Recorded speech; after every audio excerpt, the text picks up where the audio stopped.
During my sophomore year in college, I went all in on the bulk. I tried to meal prep, but eventually I just started eating whatever was in front of my face. I only focused on the macros. My goal was getting to 200 pounds, and I'd already gone from 160 to 185. But when I looked in the mirror, honestly, it's literally just fat, bro. And this was made even more obvious to me through my performance in the gym. I literally was barely hitting PRs. I can remember one time I'm having a conversation with my dad, and I'm telling him like, yeah, I'm starting to feel a little bit more chubby lately and stuff. Like, yeah, I'm gaining weight. And he looked at me and he's like, Dean, that's what you wanted, right? And in that moment, I'm like, wait, no. Like, no, that's not what I wanted. And I started to think back to those days when I was in high school and I was like on the track team, on the cross country team.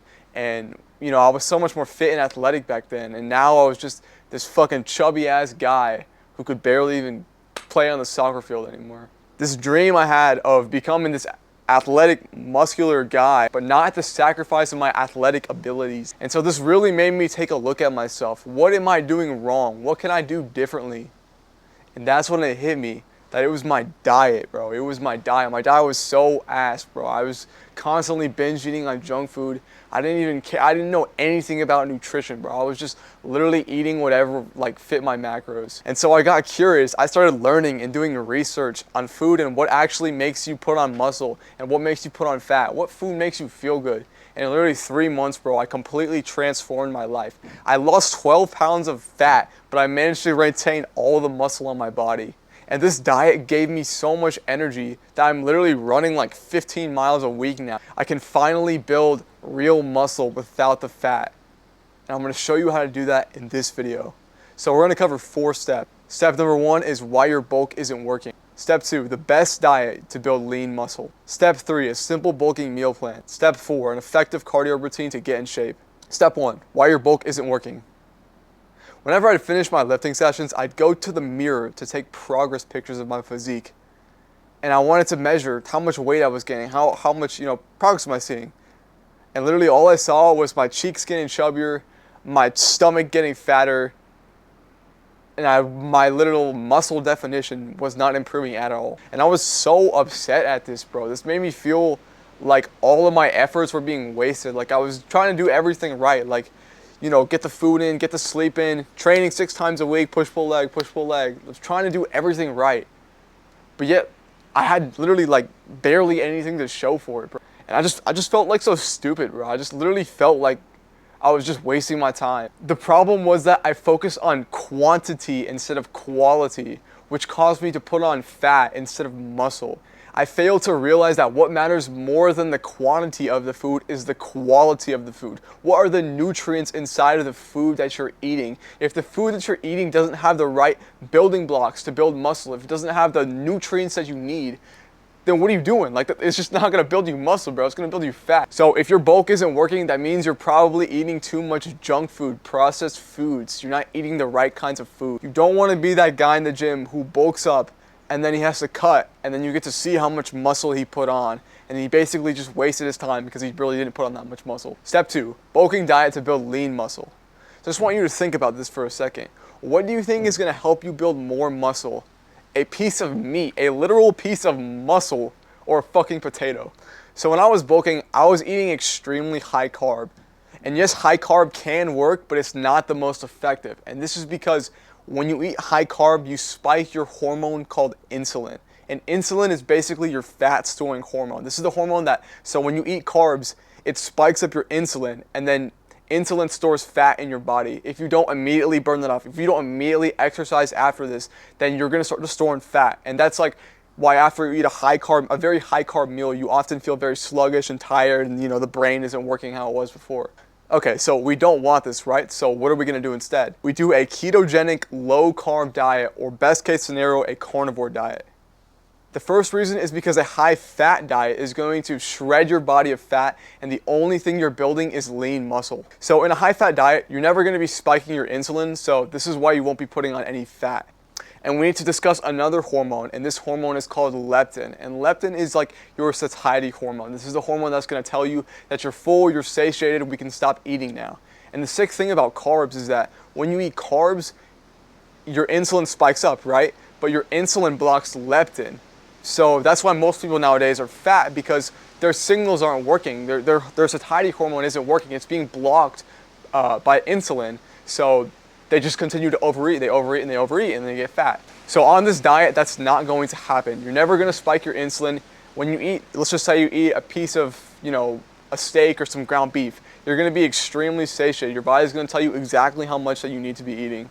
Now, the next reason why this diet is going to build you lean muscle is because it will double or even triple your testosterone just after a few months. So when you eat high fat, if you eat a lot of eggs, you eat a lot of meat, your cholesterol is going to rise. And I know you might think like, oh, that's going to, give me heart disease, right? That's going to clog my arteries. But, this is actually not true. And, these studies and all the shit that you've heard it from, like, did you ever think about where you heard this from? Well, I'll tell you, you actually heard this from a study by this guy named Ansel Keys, and it was the lipid fat hypothesis, something along those lines.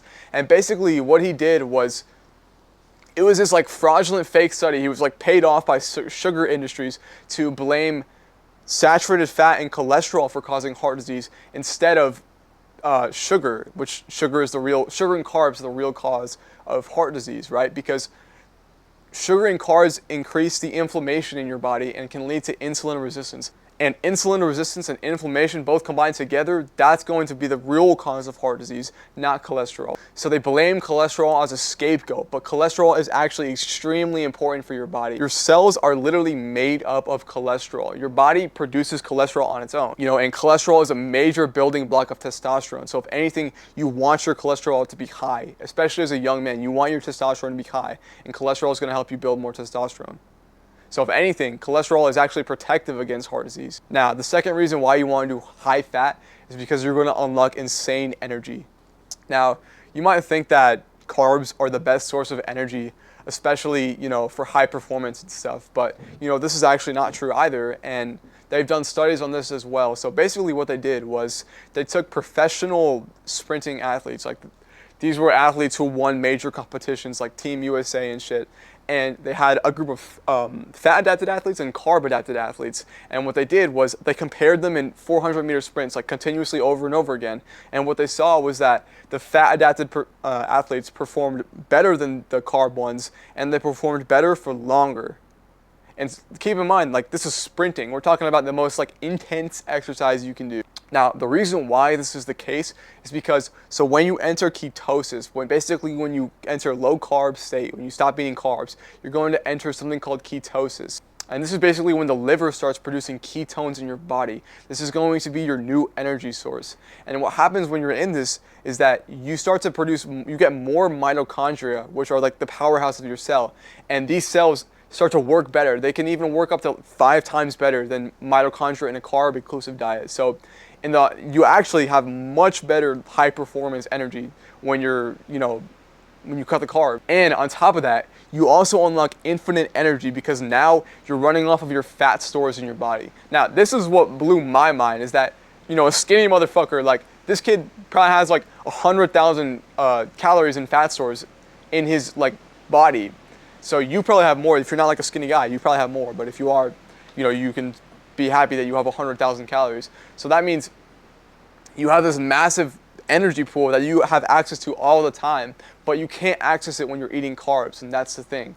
And when you're running off of carbs, you have something called you run off of your glycogen, and this energy tank is about 3,500 calories of energy.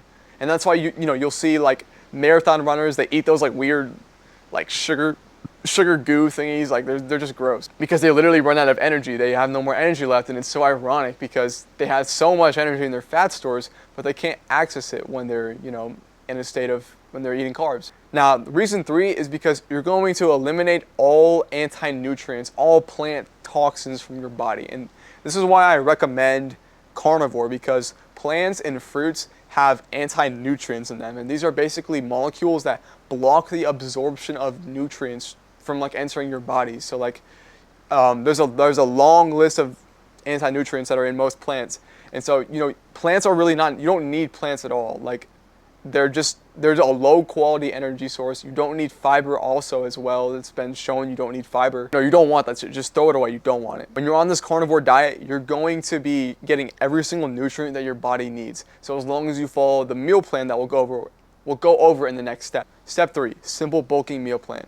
So when you're on a low carb diet, you won't actually need to be tracking your calories. And this is because you're eating a primal diet. You're eating a natural diet. This is the diet that humans have evolved eating, and most animals in the wild eat their natural diets, right? You're never going to see a fat animal in the wild unless it's a bear and he's preparing for hibernation or some shit. But every single animal in the wild is healthy and they eat the food they're supposed to eat. And that's how humans should be too. So when we start to eat the right foods, we don't have to worry about the calories anymore because now we're getting the right nutrients inside of our body. All you gotta do on this diet is you gotta eat when you're hungry and eat until it stops tasting good. Ideally, we want to aim for around a 70-30 or 80-20 fat to protein ratio.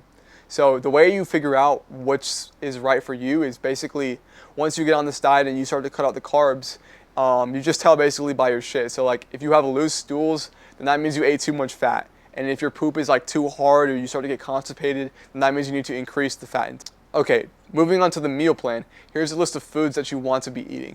So fatty meats, basically any kind of meat, lamb, chicken, pork, whatever it is, make sure it's fatty. So instead of chicken breasts, choose thickened thighs. Instead of 93.7 ground beef, choose the 80-20 or even less than that, or even more fat. You can include eggs, cheese, butter, raw milk, and if you're low carb, I would recommend, avocados, nuts, fruits, and most dairy products are going to be okay as well. So what I do is I eat 3 large meals per day, and I'll have one little snack before in the evening, and this is going to equate to 3,600 calories, 300 grams of fat, and 228 grams of protein.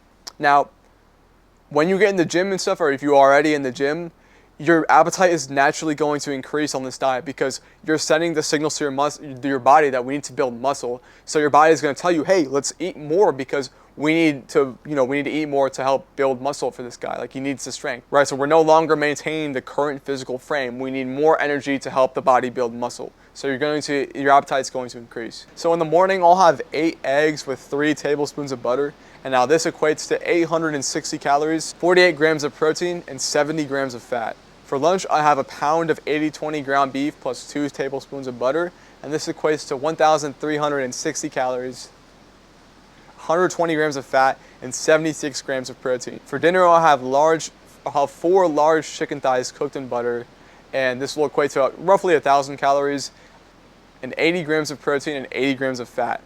For the evening, I'll have another 4 eggs and 1 tablespoon of butter, and this is about 400 calories, 24 grams of protein, and 30 grams of fat. Now, I know you might think that this kind of change to your diet might seem outlandish, or it might be, you don't think you could stick to it long term, and that's how I felt. I felt the exact same way when I first heard of this diet. But once I heard of the benefits of it, all the different things, all the changes that start happening to your body, I was like, I might just try it and see how it feels. I wasn't even planning on sticking to it long term, but eventually I just started feeling so good that I started, eating because the meat tastes good, but also for purpose because I want to feel good all the time.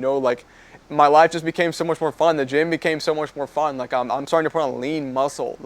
Now it's just easy not to eat the wrong food because I like when my brain is sharp. I like when I'm functioning right, so it does become very easy in the long term because now you're just a healthy person and you want to eat what makes you feel good, right? So just trust me when I say it's easier than you think. Step 4, effective cardio routine.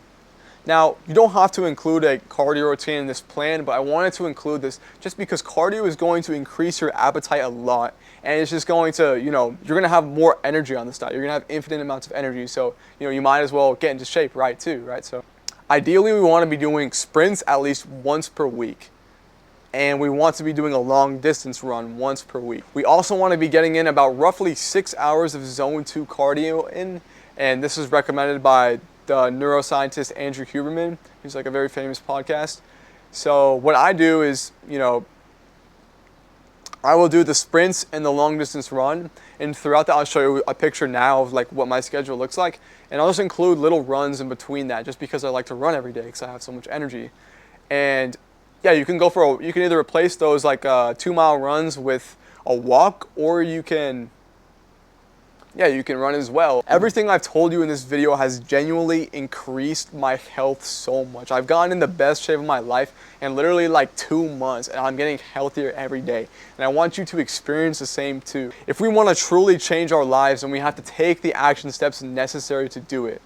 And so I want you to join me on this journey of achieving our peak human health, of achieving all those goals, the vision in our minds that we always sought out after. And so I'll see you when I see you.